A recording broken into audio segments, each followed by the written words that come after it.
We've all seen the enraging videos of Americans aggressively refusing to wear face masks, even in areas in which masks are required. In these videos, we see patterns in their defiance. They seem to claim and support the same things.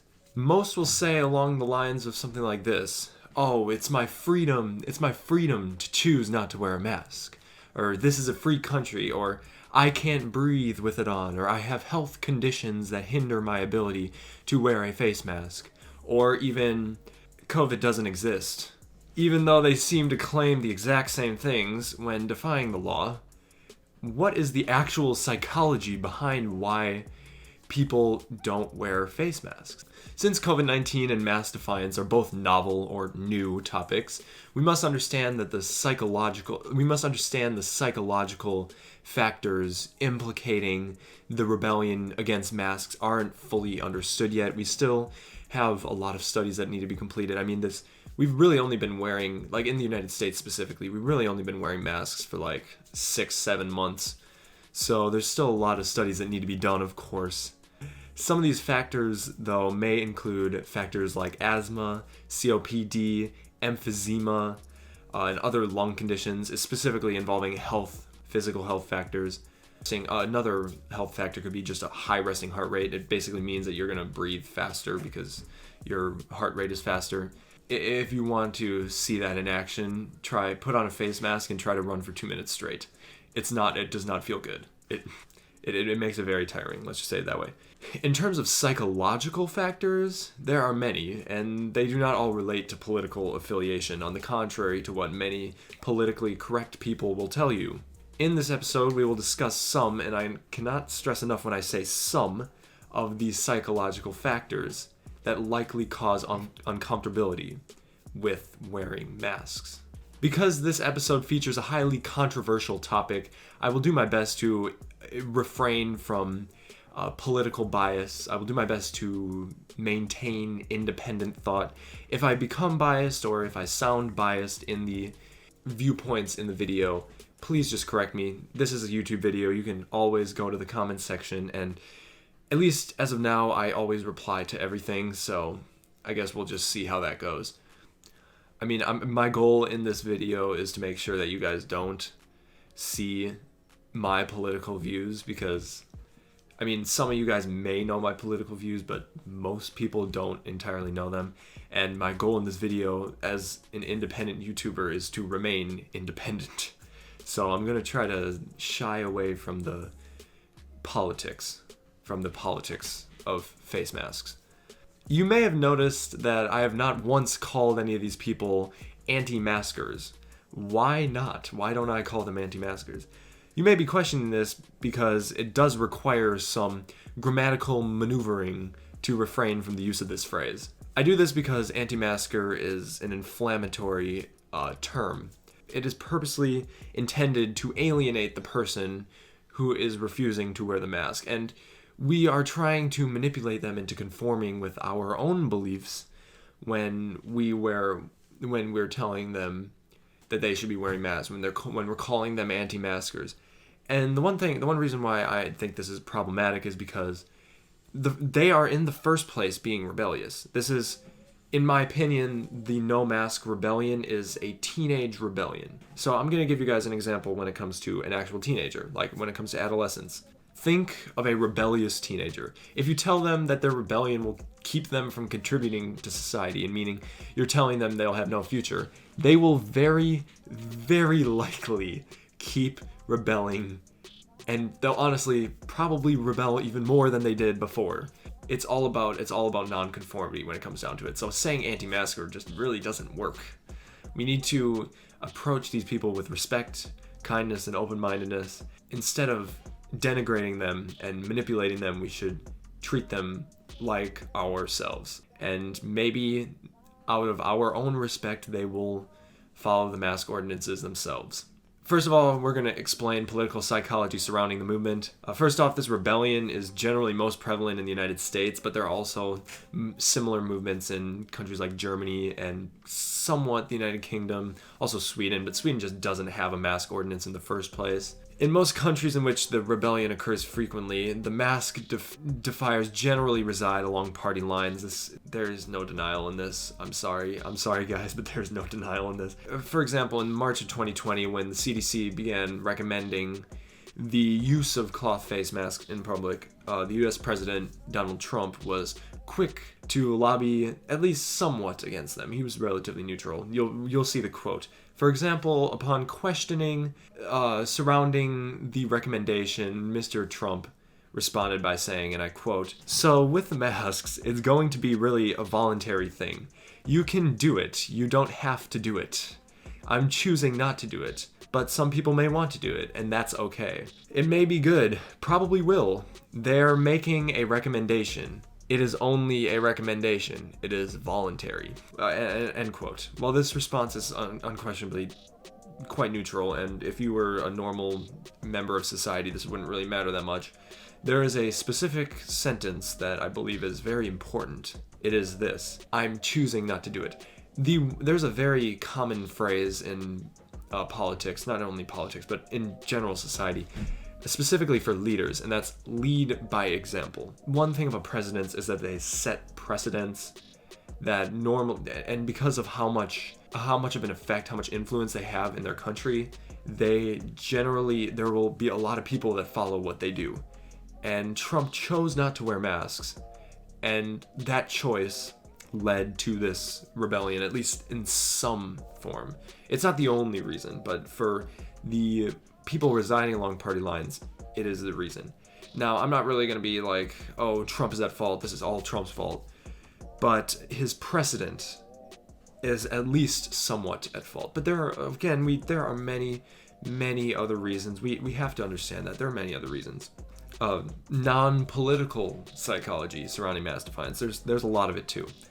On the contrary to the politically correct people claiming masks are nothing to adjust to, there is actually a significant amount of anxiety that often results from masking. Some of this anxiety may derive from actual mental health disorders like OCD, ADHD, ADD, among others, of course, while some of this may derive from the need to conform, even a poor self-image.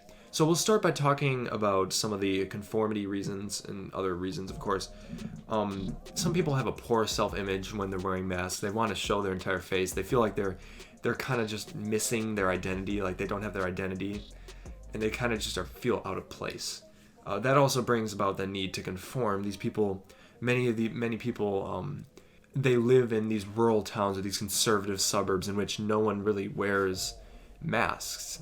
And why would you wear a mask when no one else is? If no one else is wearing a mask, it can be very uncomfortable trying to conform, or trying not to conform, trying to continue wearing masks when everyone else around you is not.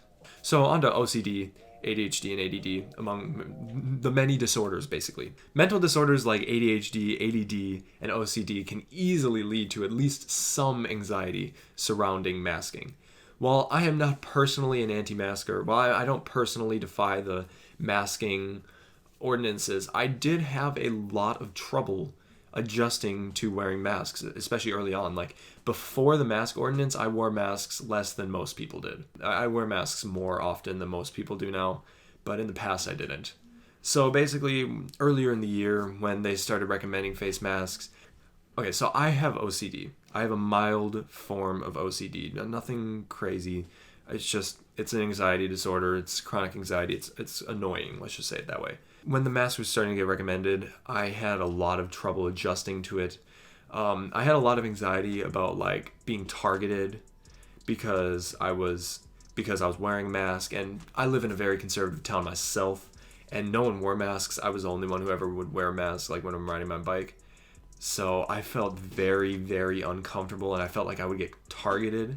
So out of the anxiety that I faced there, I just stopped. I didn't wear masks really at all until there was a mask ordinance and I could actually fit in with everyone else. That was my story. So basically what I did to counteract that was I started wearing my mask. Like, I wore my mask inside at home. I wore it on car rides. I wore it in public places, like Costco, for example. And as I started getting more comfortable with it, I started wearing it in outdoor public venues, in areas in which masks weren't required but recommended at least somewhat. it got a little easier over time. Let's just say it that way. I still have some trouble masking up when people around me aren't, and I generally don't anyways, because it makes me really, really uncomfortable. And I feel like it does for a lot of people, but I think this specifically relates to my OCD because I got really, really, really scared about it. I thought I was going to get targeted. So I stopped wearing masks, and I feel like a lot of people do feel the same way too, because humans are conforming species.